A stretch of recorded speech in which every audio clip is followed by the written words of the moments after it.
Hello, everyone. It's morning here. Good morning to you from this part of the world. So excited to welcome you to our very first Forex Morning Mastery session of the week. In fact, I'm genuinely excited to kick things off with all of you today. Of course, Mondays always brings that fresh energy and new opportunities, and I can't wait to share my trading ideas and setup with you as we prepare for the new week.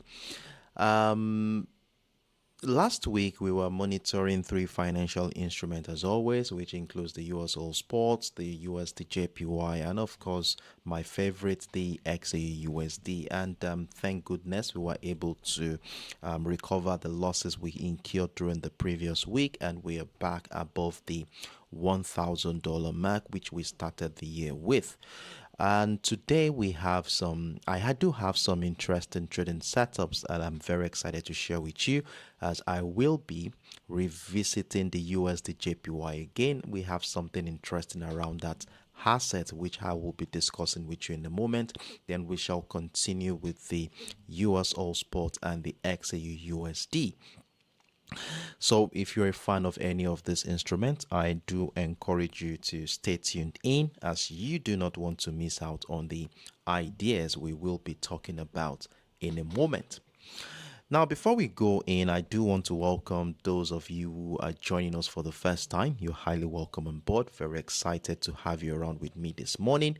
And this is the Forex Morning Mastery. We run this 3 times in a week: Mondays, Wednesdays, and Fridays, where we all come together to have a deep understanding into the behavioral patterns of market participants, with the utmost intent of strategically positioning ourselves for the next market move.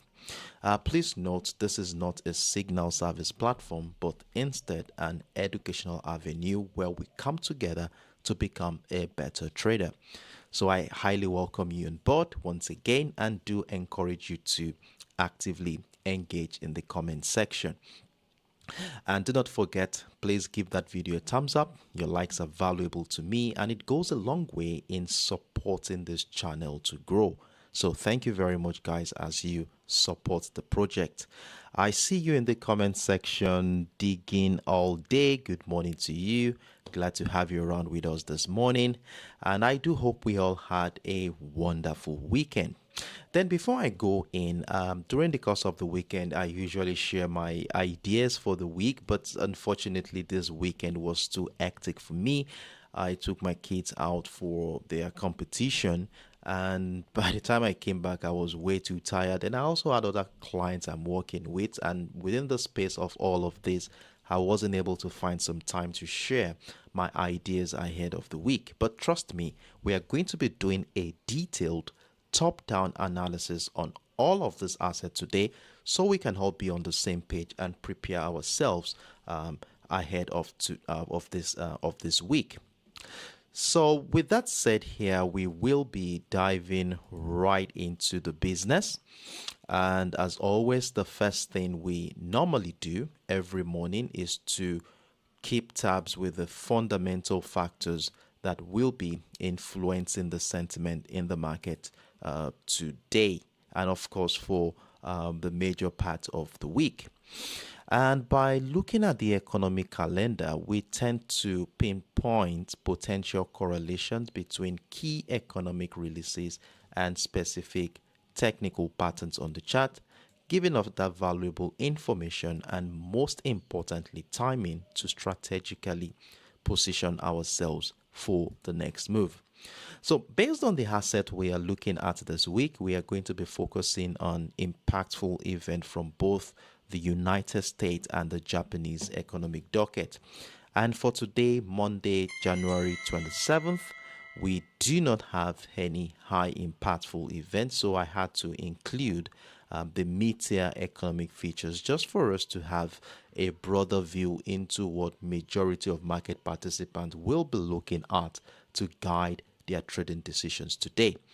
And after doing that, we only have one event from the United States, and that is the new home sales change report. It's a monthly report that measures that is important in measuring the housing market conditions in the United States, where house buyers spend money on furnishing and financing their homes. So as a result, there is a demand for goods and services, and in fact employees in that particular sector. And this report gives us an insight into this. And generally, if the report comes in higher than what market had expected, it is expected to dovetail to bullish momentum for the US dollar. And if the data comes in lower, it's expected to incite some negative traction against the US dollar. Now, the previous month, that is the month of November, came in with a 5.9% expansion in that particular sector, which was a positive one. Though we do not have any projection yet, there is no projection from economists at the moment. I guess in this case scenario, we usually see this projection coming maybe an hour or two into that event. But one thing we want to know here is, what will the actual data be? Will it be beyond the previous month's data, or will it be below the previous month? And of course, I did explain the theoretical expectations surrounding the implication of what the data will be. If it's higher, it's expected to favor the US dollar, and if it is lower, it's expected to withdraw sentiment from the US dollar. So let's look forward to this one today, coming in 3 p.m. UTC today. That's about 4 p.m. local time. Then besides this, tomorrow is also another important day where we will be looking forward to some events from both the United States and the Japanese economy, though they are not high impactful event. We have the durable goods order coming in at 1:30 p.m. UTC tomorrow. This data measures the cost of orders received by manufacturers for durable goods, which means goods that last for 3 years or more. So we are talking about motor vehicles, electrical appliances, and the likes. So we're looking forward to see what the actual data will be tomorrow.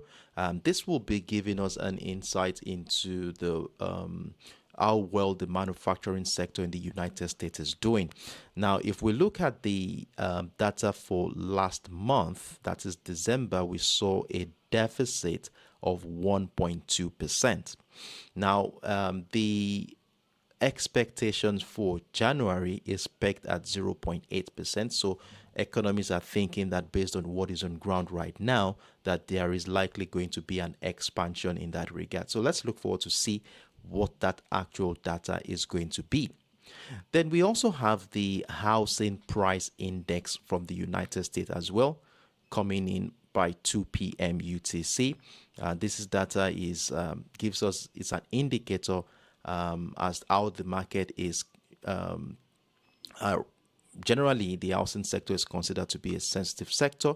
So if the data comes in higher, it's a positive one for the US dollar, and if it comes in lower, it is a negative one. So that one too is coming 2 p.m. UTC tomorrow.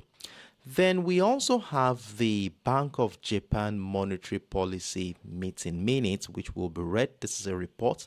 And this, remember last week, the Bank of Japan increased interest rate by 0.5%, the first time in about 18 years.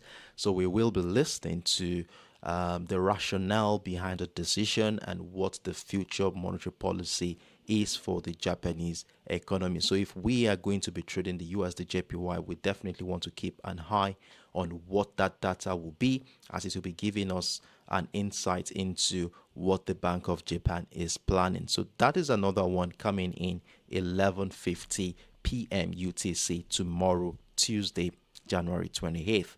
So these are the events we are looking forward to.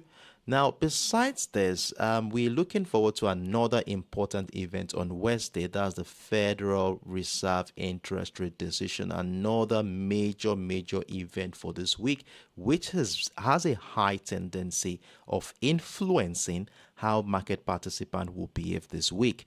And in fact, the anticipation of this event could stall major price movement. And what I mean by this is that major key players in the market may want to step aside, waiting for this data to come in before making any aggressive bet, and this could lead to extended sideways trading activity. So we are going to be taking this one into account while we review the market structures this morning. And one thing I usually say is when we expect an extended sideways trading activity, we want to ensure that as soon as we get a position triggered, we move our stop losses immediately, securing the position, because price has a high tendency of snapping back into our entry point. So we will be talking about that in a moment. So these are the events we're looking forward to, at least for the first half of the week. And with that said here, let's dive right into the business for today. So the first asset we are going to be taking on this morning, please hold on a second. I will be right back. I need to sort out something. I will be right back.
All right, sorry about the break. I just had to sort out some things with my little boy here. So, the first asset we are looking at this morning is going to be the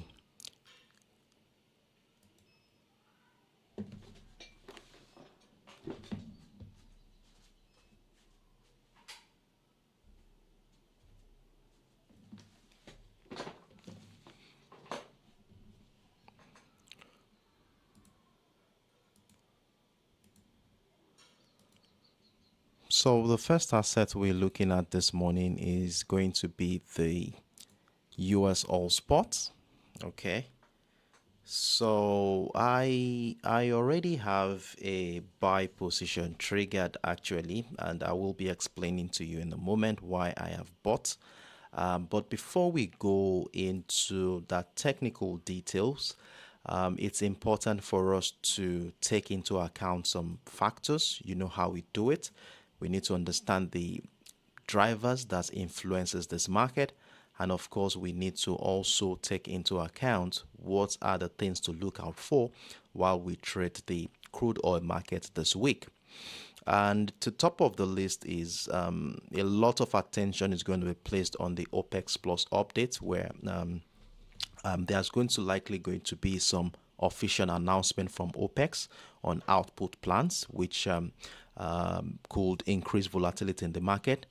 And then we also need to stay alert to geopolitical developments, keep an eye on any update regarding Trump-Putin negotiation, because we've seen some narratives in the last couple of days during the weekend, and geopolitical resolutions could lead to reduced market uncertainty and price stability as well. And there's also this drama around tariff announcement, trade wars and the likes, which definitely will be influencing the sentiment around this market. Now, from the look of things, if we take an holistic look into the driver in this market, the path of least resistance for me is looking to the downside. Now, why am I saying this? I'm taking into account some of the narrative that happened during the weekend. We had Trump's public demand for OPEC to reduce oil prices, and this is likely going to be putting some pressure on crude oil prices, signaling potential political involvement in market pricing. Then also on Saturday, we saw tariff placed, I think 25% tariff placed on Colombia goods coming into the United States. This was a retaliation of Colombia not accepting the deportees from US. But however, this morning I got to learn that Colombia has finally agreed to hold terms from Trump, which is definitely going to cause some easing in that tension at the moment. Then there are also potential sanction threats on Russia and OPEC Plus, as announced by Trump's warning of tax and sanctions on OPEC Plus participants, which could also influence some demand for crude oil prices. So the dynamic is a little bit sensitive at this point in time, and the potential for Trump-Putin meeting too is also there as a plan to resolve the Russian-Ukraine war. So these are things that we need to pay a lot of attention to. So we need to be very careful. And in fact, for this week, I will not be too aggressive in the oil market. What I mean by too aggressive is having too much multiple entries on this particular asset. So what I will be doing this week is to place a position and then monitor what happens around the crude oil market updates to determine if I will be holding onto my position or not. Now, with all of this understood, let's go into the chart and see how market participants have digested this information, and this will help us to understand the potential way forward from this particular point. Now, for this week, I started my analysis on the 4 hours time frame, and obviously if you look at this chart, it is quite clear that the market has been on a uptrend. However, since the last couple of weeks, you can see the market had continued to nosedive, dropping to it started from around the $79.40 level, and it dropped all the way into the $73.60 level. That's about $6 difference in that one. And what I did here was to acknowledge this phase of downtrend scenario I am seeing here. And after connecting the series of lower highs in the last couple of weeks, you can see we have a beautiful descending trend line that will be playing a significant role in guiding our trading decisions for this week. And you know how we use our descending trend lines. As long as price remains below that descending trend line, we will continue to look out for patterns and structures that support selling ideas.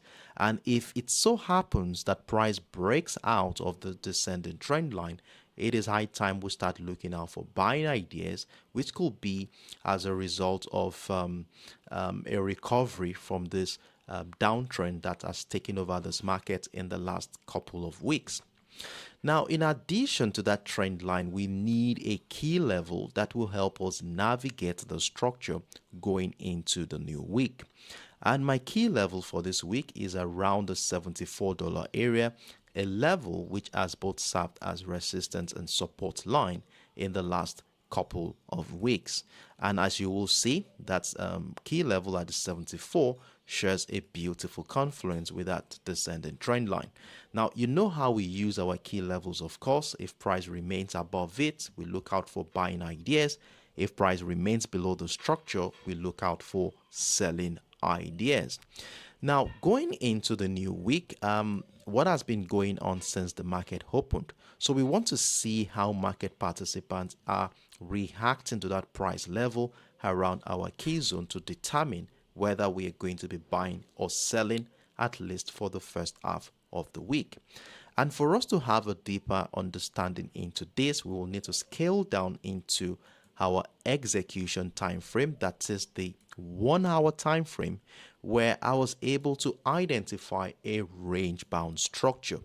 Though the week started on a strong bearish note, as you will see here, price started around the $74.33 level, broke and sliced through our key level to find support at the $73.40 level. Now, this support here brought price back into the trend line, and for the fact that I saw a series of higher lows here, I decided to place a buy above that key level at the $74 area. And of course, if you look at the bottom of your screen, you'll see I have an active position running at this point in time. So we have about a 10 pips there, about 10-14 pips there about, and on that one. So what I will do now, because of the delicate nature of this current market dynamic, as we really can tell if the momentum will be going forward or to the downside based on the